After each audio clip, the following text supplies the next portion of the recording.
In this video, I'll be working examples 3 and 4 from section 11.2 notes.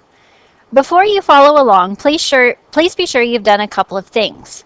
First of all, you have completed the section 11.1 notes and the corresponding assignment on MyMathLab. Also, you've worked the first half of section 11.2 notes by reading through the textbook. If you've done those things, then you're ready to work example 3 along with me. In example 3, we're going to be using the definition of continuity to determine if the function is continuous at a particular point. On the first page of your notes, you should have discovered that a function f is continuous at c if f of c is defined, that is, the function value is defined, the limit as x approaches c exists, and those two things are the same. If those conditions are satisfied, then the function is continuous. Let's apply this to example 3. Find all values of x where the following piecewise defined function is discontinuous. A piecewise defined function is just that. It's one that's defined in pieces. F of x consists of 3 different functions on different intervals. Notice the function breaks at x equals 1 and x equals 3.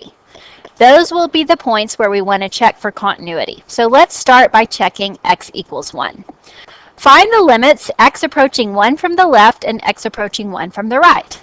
Well, if x is approaching 1 from the left, then x is less than 1. So I can use that first line to evaluate the limit. I'm simply going to plug 1 in for x and evaluate, and we determine that the limit as x approaches 1 from the left is 2. The limit as x approaches 1 from the right uses the second rule. And the reason for that is if x is approaching 1 from the right, then x is bigger than 1 and it would fit in this interval. So if I plug 1 into the function rule on line 2, we'd end up with 1 minus 3, which is negative 2, and negative 2 plus 4 is 2. We observe that the limit from the left is the same as the limit from the right. Therefore, the limit exists and it's equal to 2. Now let's compare this to the function value. To find f of 1, I'm going to use the rule that corresponds to x equals 1, and that would clearly be this second line. Plugging 1 in that second line, we've already discovered, is equal to 2. Since the limit is the same as the function value, the function is continuous at x equals 1. Next, consider x equals 3. Let's find the limits from the left and from the right as x approaches 3. Now, as x approaches 3 from the left, that means x is less than 3, and I'm going to be corresponding to this second rule. So I'm going to plug 3 into that second line everywhere I see an x. So I have 3 squared minus 3 times 3 plus 4.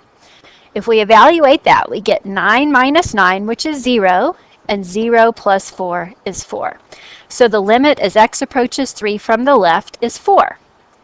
To find the limit as x approaches 3 from the right, we're going to observe that x is bigger than 3 in that case. Therefore, I should use this last line to evaluate the limit. 5 minus 3 is equal to 2. So the limit from the left is 4, and the limit from the right is 2. Therefore, the limit does not exist because it's not the same from the left and from the right. So we could already make our conclusion the function is discontinuous at x equals 3 because the limit does not exist. However, just to test your knowledge, can you find f of 3? Which of those lines would you use to calculate f of 3? Well, we'd use the line that permits x to be equal to 3, which is that second line. When we plug 3 into that second line, we come up with a function value of 4. Now, that might be challenging to follow that analytical approach. Another way to work this problem is by looking at the graph. So you may want to first construct the graph on a problem like this, on the test or on a homework, before you answer those questions. It can be helpful. So let's construct the graph of this function. Your calculator can also be tremendously helpful if you're a little bit rusty on graphing.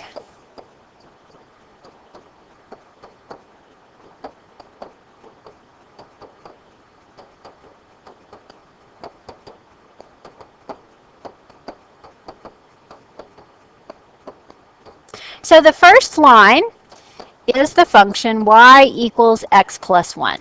Notice that's a line with slope 1 and y-intercept 1.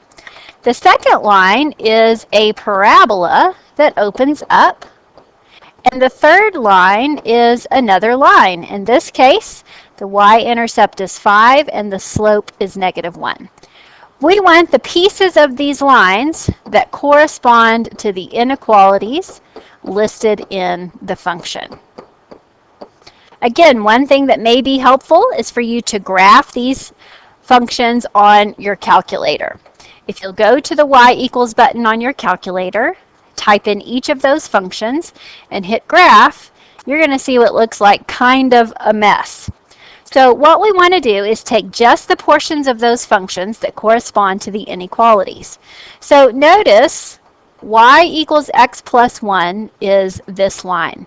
But I'm only interested in taking the piece of that function that has x equal to 1 or less. So I'm only going to be looking at this piece of that graph. Okay, now remember, if x is equal to 1, we found out that y is equal to 2, and we know the slope of this line is 1. Okay, so there's the piece of the line that corresponds to x equals 1. Considering the second line, the parabola, I only want the part of the parabola with x values between x equals 1 and x equals 3. So I'm looking at this part of the parabola. Okay, notice if x is equal to 1 on that parabola, the y value is 2. And we've calculated if x is equal to 3, the y value is 4. And so we're getting just a piece of that parabola. Okay. For y equals 5 minus x, notice I'm looking at the other line that we have constructed, and I'm only interested in the piece of that line for x greater than 3. So I'm looking at x equals 3 and then larger. On our particular graph, note that when x is equal to 3, y is equal to 2. And then we have a slope of down 1 over 1. And we get something approximately like this. Okay. Now, if I consider limits again, as x approaches 1 from the left, notice the y values head to 2. And as x approaches 1 from the right, the y values are still going to 2, and the function value is 2 because we have a solid point there. So that was our first set of analytical questions. Then we examined 3. As x approaches 3 from the left, notice my function value is going up to 4. But as x approaches 3 from the right, the function value is heading to 2. So the limit from the left and the limit from the right are not the same when we get this big jump in the graph. Okay? Oh, also observe, I missed one thing on this graph. When it changes from line 2 to line 3, line 2, x can be equal to 3, but line 3, x has to be strictly greater than 3. So technically, at 3, we need an open circle here so that we can tell that the function is defined up here. Okay? So the limit from the left and the limit from the right are different, but the function value is defined by that solid point. Clearly, it's discontinuous at 3. Okay? Feel free to listen to this video again, read that in your textbook, and absorb that information. You'll see one like that on your homework. Let's do example 4. A trailer rental firm changes a flat $8 to rent a hitch. The trailer itself is rented for $22 per day, or fraction of a day. Let C of x represent the cost of renting a hitch and a trailer for x days. Part A, graph C. Well, let's consider the day-by-day charge for this setup. On day 1, let's suppose that I rent the hitch and the trailer for 1 day. Well, the cost of the hitch is $8 and the cost of the trailer is $22. So that is a total of $30 for day one. So even if I do that for half of a day, I'm going to have to pay the total $30. On day two, we've paid the $8 hitch fee, but we had to pay $22 a day for 2 days. So we have 44 plus 8. What does that give us? 52? So on day two, I would pay a total of $52.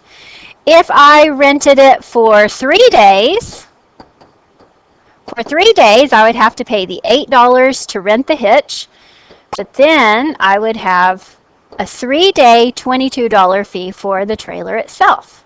So we would end up with a charge of $74 for 3 days.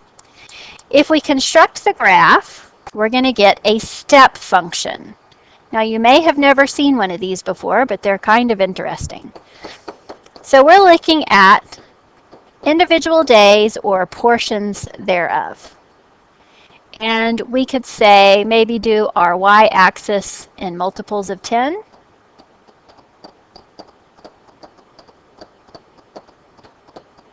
Okay. So for the first day, or half a day, or whatever, the cost is $30. Okay? So we can say for any fraction, even if I do it for half a day, the cost is going to be $30. As soon as I get into the second day, the cost is going to be $52. So between 1 and 2 on the graph, we're going to have a charge of $52. So if it's day 1, it's going to cost $30, but if it's day 2, $52. Then for day 3, we're looking at a charge of $74. Now, I'm saying day 3, but I mean, suppose I rented it for 3 days. Then between days 2 and 3, we're going to have $74. So we end up with something like this, where this is 74, this is a cost of 52, and this was 30, just to be clear there. Find any values of x where c is discontinuous. This function is discontinuous where we see the jump in the graph. Notice that there is a jump in the graph at x equals 1, a jump in the graph at x equals 2, and we could anticipate a jump in the graph at the next spot. So we could say c is discontinuous at x equals 1, 2, 3, continuing. So for any integer value, any positive integer value of x, the function has a jump. I hope that this has been helpful. Keep studying. Once you complete your notes here, you are ready to do your section 11.2 homework.